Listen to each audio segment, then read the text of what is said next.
Behold, he spread the light upon it and covereth the bottom of the sea. For by them judgeth he the people, he give meat in abundance. So it sounds like verse 27, 28, 29, 30 has to do with the earth being alive.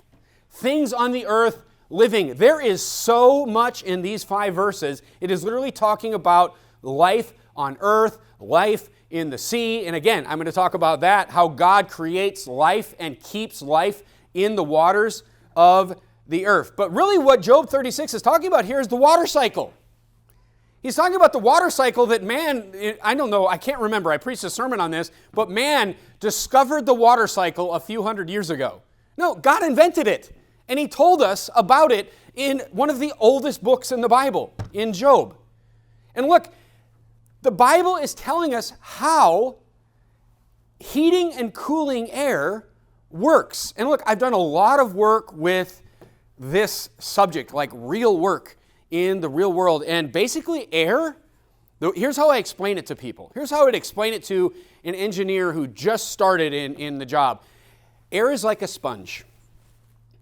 And air is like a sponge that soaks up water. And when you heat up air, that sponge becomes very big, meaning it can carry a lot of water. Meaning a lot of water can evaporate into that air. And that's where you have like 90-degree humidity, 90% humidity. That's what that's saying is how full, when it says today's 50% humidity, today's 80% humidity. In Fresno, it's like, 5% humidity? It's just really dry.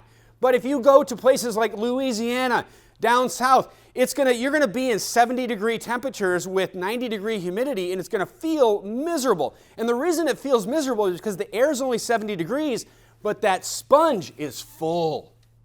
It's nearly full. So it's 90 degrees in Baton Rouge, and it's 95% humidity, meaning that sponge has only 5% left in it. This is what Job is talking about.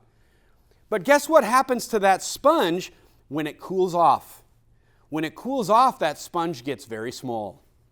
And this is when you hit things called dew point.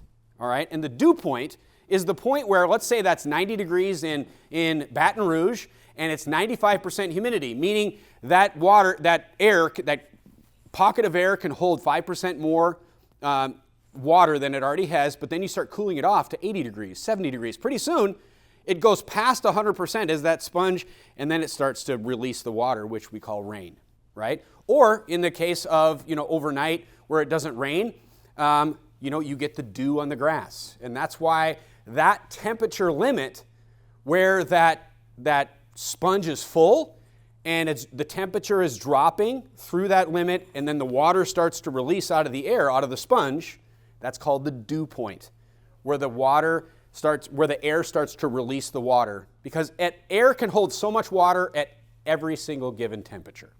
Okay? So, there's graphs and all these different things that you can study about this. That's what Job 36 is talking about. So what we need here is we need the earth to heat, and we need the earth to cool.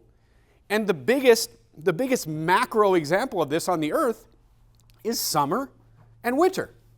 I mean, obviously, this is something that plays out daily in many places in the world. You have rain and dew points that are hitting all over at any given time. But the biggest macro example of this on a global scale is winter and summer.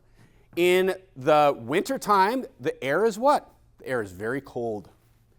So the air is cold, and you get moist air coming in from the oceans that is usually warm from the oceans. I'm going to explain that to you at the end of the sermon.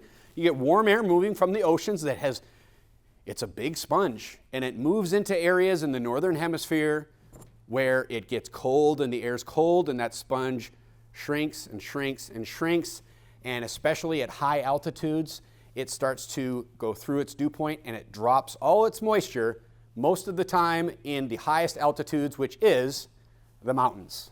And that's why we get snowpack every single year. Job 36.